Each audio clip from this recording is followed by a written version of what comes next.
ദിവ്യ ഇഷ്ടമെന്നുമേ എന്നുടെ ജീവിതത്തിനാശയേ. നാളെന്നും ക്രൂശെടുത്തു ഞാൻ താതനിഷ്ടം നിറവേറ്റുമേ.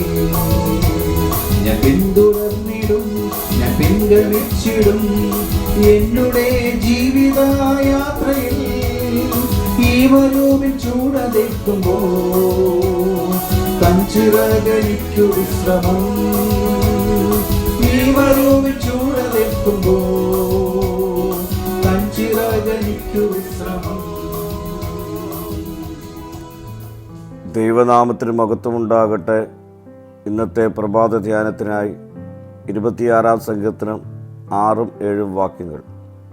സ്തോത്രസ്വരം കേൾപ്പിക്കേണ്ടതിനും നിന്റെ അത്ഭുത പ്രവൃത്തികളൊക്കെയും വർണ്ണിക്കേണ്ടതിനും ഞാൻ കുറ്റമില്ലായ്മയിൽ എൻ്റെ കൈകളെ കഴുകുന്നു. യഹോവേ, ഞാൻ നിന്റെ യാഗപീഠത്തെ വലം വയ്ക്കുന്നു. സ്തോത്രാർപ്പണവുമായി ദൈവസന്നിധിയിൽ എത്തുകയാണ് സങ്കീർത്തകൻ. ദൈവിക പ്രവൃത്തിയുടെ സാക്ഷ്യമായാണ് തൻ്റെ ദേവാലയ ആരാധന കാണുന്നത്. കുറ്റമില്ലായ്മയുടെ വിശുദ്ധിയാണ് തൻ്റെ അർപ്പണത്തിൻ്റെ അടിസ്ഥാനം. ദേവാലയവും അതിലെ ആരാധനയും യാഗാർപ്പണവും തനിക്ക് പ്രിയങ്കരമാണ്. അത് ദുഷ്ടസാന്നിധ്യത്തെ അകറ്റുന്നതിനുള്ള തൻ്റെ ശക്തിയായാണ് സങ്കീർത്തനക്കാരൻ കാണുന്നത്.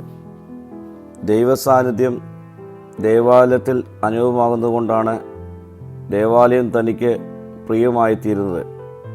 പ്രിയ സ്നേഹിതരെ, ഈ നോമ്പ് നാളുകളിൽ നമ്മുടെ ദൈവസ്തുതിയും നമ്മുടെ പ്രവൃത്തികളും ഒന്നായിത്തീരട്ടെ. നമ്മുടെ വാക്കും പ്രവൃത്തിയും ദൈവമഹത്വമായി രൂപപ്പെടട്ടെ. നമ്മുടെ സ്വഭാവത്തെ നിഷ്കളങ്കതയിലേക്ക് നയിക്കുവാൻ അകവും പുറവും ശുദ്ധീകരിക്കുന്ന വിശുദ്ധീകരണ പ്രക്രിയയായി ഈ നോമ്പ് ആചരണം രൂപപ്പെടട്ടെ. ഈ നാളുകളിലെ നമ്മുടെ പ്രാർത്ഥനയും ധ്യാനവും ഈ ശുദ്ധീകരണ പ്രക്രിയയെ ത്വരിതപ്പെടുത്തുവാൻ ഇടയായിത്തീരട്ടെ.